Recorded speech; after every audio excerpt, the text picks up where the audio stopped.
When I recently went on holiday to Wellington, New Zealand and browsed their plethora of secondhand bookshops, I was noticing something. Every fantasy book title sounds the same. My eyes were blurring and my brain was like a moor on a winter's morning as I glazed over the titles of the books to find something that stood out amongst these many, many spines. And my brain was so foggy that I couldn't, as these titles were melding and melting into each other with all these different keywords in them that sounded the same and all these different patterns that just made my brain turn to TV static. I was way more focused on finding titles that were similar in this weird brain's TV static game than I was actually finding a book that intrigued me based on its title. And now I'm thinking that things need to change in the book titling world. Today I'm probably doing the stupidest video that I have ever done, and I am tier ranking fantasy book titles. And I'm hoping I'm not the only one who is so petty about this.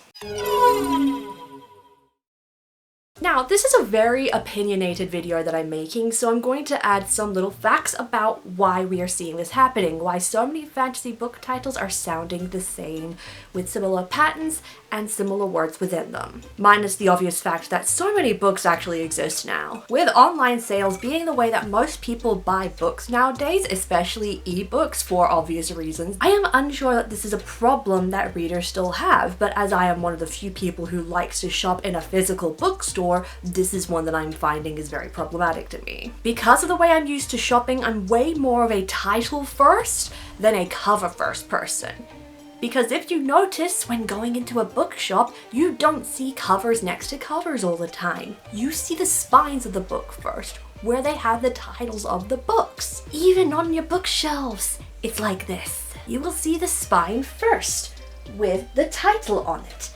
Then you will see the cover of the book, and then you're going to look at the blurb. Versus online, you see the cover first. And it's obvious now that writers and their publishers have got more of an online focus, as they're putting a lot of attention into pretty covers, but less attention into a pretty title. I feel like the surge of fantasy fiction and indie publishing booms have also led to this, and for a very specific reason.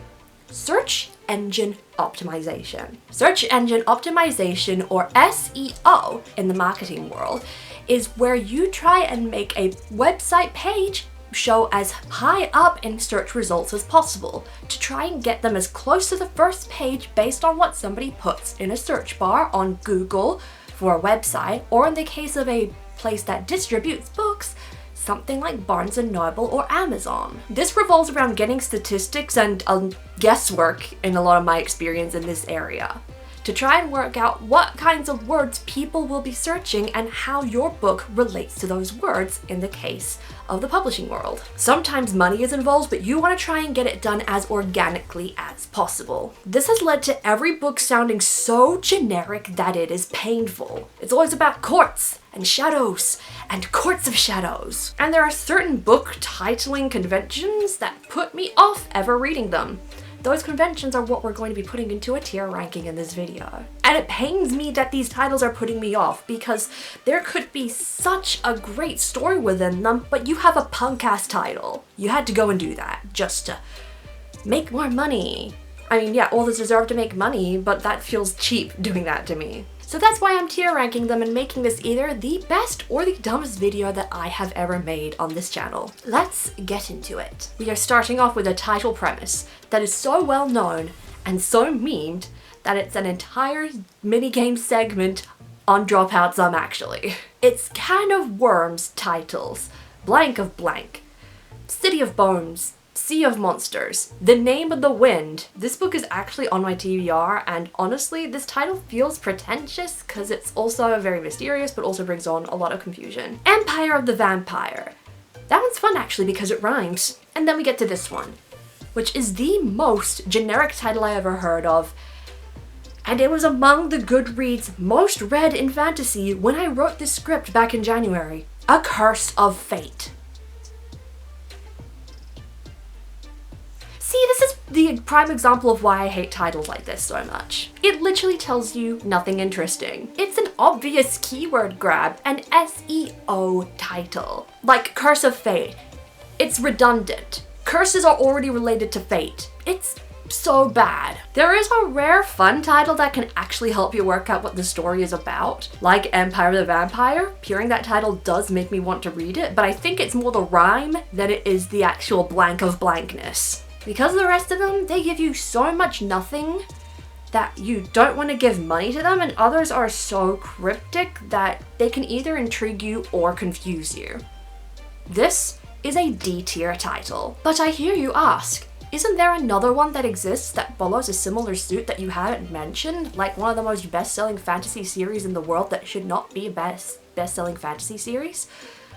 Yes, there is! The format which I call a soup of cream and mushroom. The format made most popular by Sarah J Maas and her novel A Court of Thorns and Roses. This does have the ability to become a high-tiered format. It's got a nice rhythm to it, a 1 and 2 and 3. But then we place it into the societal context, and how deeply I can tell that everybody is using this soup title just because Sarah J Maas did it, and because the most popular high fantasy author in the world is doing it, we should do it as well because it's trendy. A popular author who, mind you, used Black Lives Matter hashtags to promote her book so it wouldn't get lost in the sea of societal justices on social media. Like, I can't believe that people don't know that or forget that about her. So yeah, Soup of Cream and Mushroom gets to have fucked up fun in the F tier for the author that fucked that title up so badly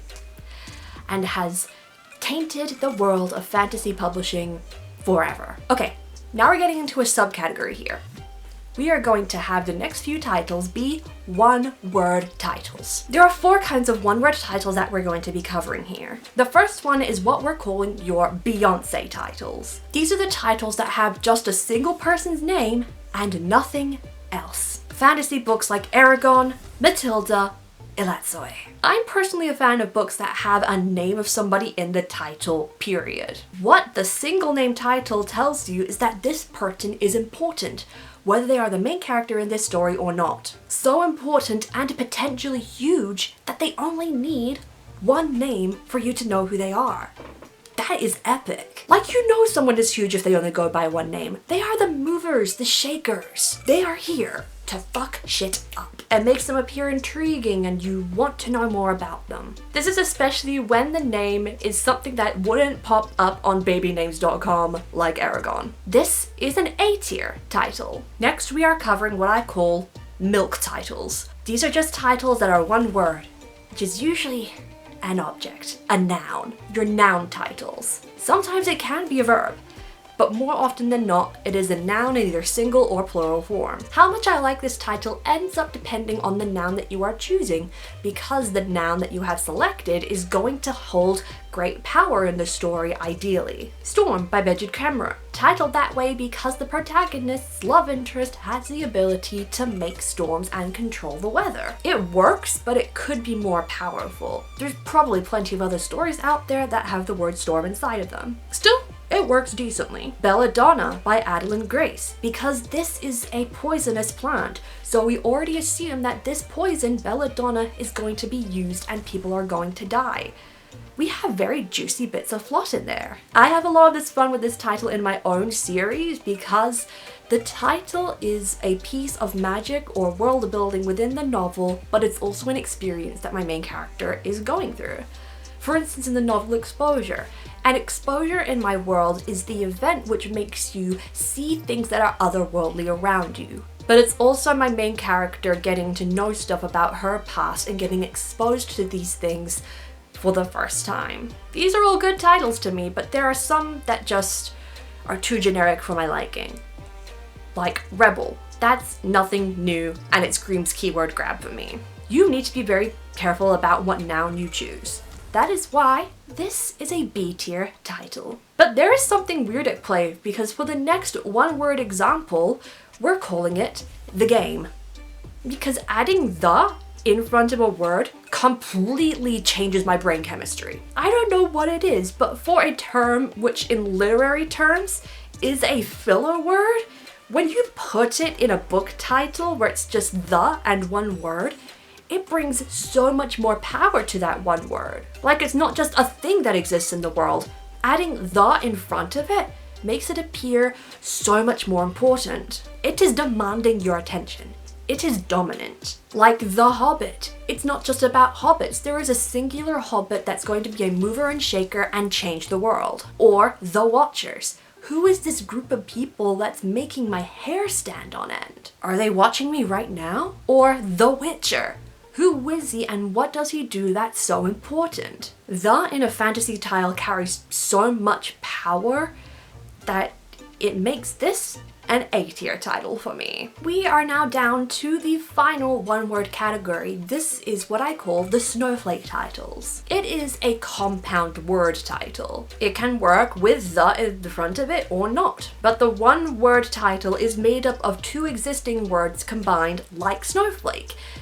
And quite often it's one that is invented for the purposes of world building within the story. Titles like Inkheart, Legendborn, Steelheart, Braveheart. That one is not fantasy, but I just added it to point out how often titles like this include heart. These are fun titles because you know this is a new term that has some kind of significance within this world. Inkheart is the book that the characters are appearing from and need to go back into. Steelheart is the name of the antagonistic villain ruling over the city. And you don't have to like make up some sort of fancy word for it or use some kind of obscure lesser known term. Using just two common words and combining them to make some awesome world building in your world and then choosing for it to have a title.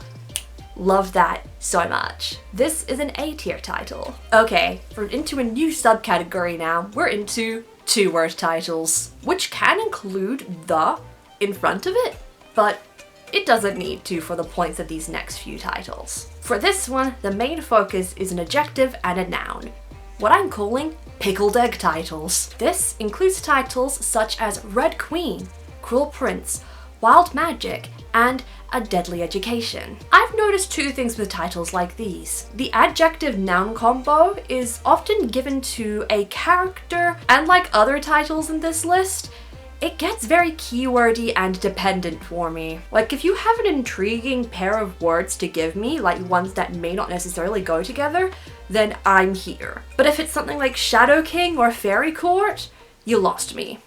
It's not telling me anything new. Nothing is unique or intriguing about your title if you use something like that. Therefore, this is a B-tier title. Now we move on to the title convention that I call Grandma's Cookies. It's a title with two words that evokes a sense of belonging, with the first word being a person and the second one being an object that gets associated with them. I love this title to pieces, because it gives you so much information about this story and so many questions that you want to ask. You first get to know that there is an important person within this book, whether by their title or by their name. And then you learn about something tied to that person.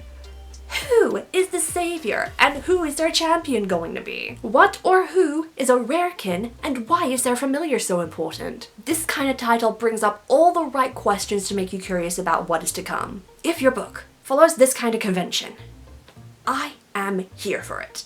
Dedicated. There's a reason it's my series title for ASTER'S CODA. I spent so much time trying to find the right series title for this, but ASTER'S CODA and that sort of belonging sense that it brings, that brings me too much joy, and I just had to put it as my series title. It gives you enough answers about what's your story about to generate more questions. This is an S-tier title. This next two-word combo that we have puts an and in between two nouns. These nouns are two different concepts, and by putting and in the middle of it, you're making them relate to each other in some way. It's your salt and pepper title. Examples include Hope and Red, the names of the two characters in this swashbuckling tale, or Wind and Truth from the Stormlight Archives, or one of my favorite books that I read last year, Legends and Lattes. Now this is a dangerous territory for my keyword savvy brain because this gives you the opportunity to choose two generic concepts or generic words to pair together. That's twice the chance for a cliche title, which means you're going to have two strikes against you I'm looking at you, Shadow and Bone. But with a book like Legends and Lattes, those are two things that seem completely unrelated to each other, but putting "and" in the middle of them, it just makes your brain chemistry work in such fantastic ways. It's honestly rare. I rarely pick up books like this just because of how generic of keywords usually get paired. My Goodreads list probably had 4 books in the past 5 years that went to this convention and that I decided to keep. I feel like there's way better ways to describe what's going on in your story than just 2 nouns. This is a C tier title. The last one that we will be covering for this video is not really a 2-word convention title or a 1-word convention title. This doesn't have any conventions to it, but this is named after a joke from one of the best TV series that I watched last year. It is a kind of title that's almost as iconic as that soup one I mentioned earlier. This is a category I'm calling Kyle and the Kids. Thank you, BoJack Horseman. This title convention, made famous by the series that shall not be named because it was written by a TERF, uses a name and then some description words afterwards, dealing what this character is going to have to deal with. Percy Jackson and the Lightning Thief, Zachary King and the Dragon Emperor. This is most often used in middle grade fantasy fiction, but I'd like to see more matured examples of it in stuff like young adult and adult fiction. It has the potential to make something very epic for, say, a high fantasy story. Like, imagine instead of the Cruel Prince, we got Jude in the Cruel Prince. It sounds so much more appealing to me. But we need to take some points away to acknowledge the problematic person who made this popular. And maybe a couple more points because it's become a middle grade cliche to also include the last name. This is a C tier title. Alright, that is all that I can fit into this video. I know that other titles exist, but these are just the most common conventions that I have seen so far. Or they're not so saturated in the fantasy genre. There is this one title convention that I'm taking from contemporary fiction, but I'm putting it into a fantasy series because I think it's fun. The same sort of pattern to Angus, Thongs and Perfect Snogging. I haven't seen that title enough in fantasy to judge it accurately, so I'm not going to put it in there yet. If you did enjoy this video and you have other sort of title conventions that you have seen, maybe I will make another one of these videos to rank them even more. So give it a like if you want more, and comment down below with some of these title conventions that I may have missed. And subscribe for my next video. I cannot promise that it's going to be as chaotic as this one. This is a bit of a rare kind of video from me. But you can stick around if you love other stuff surrounding fantasy. Well, that's it from me. Thank you for watching, and I'll be seeing you in another world.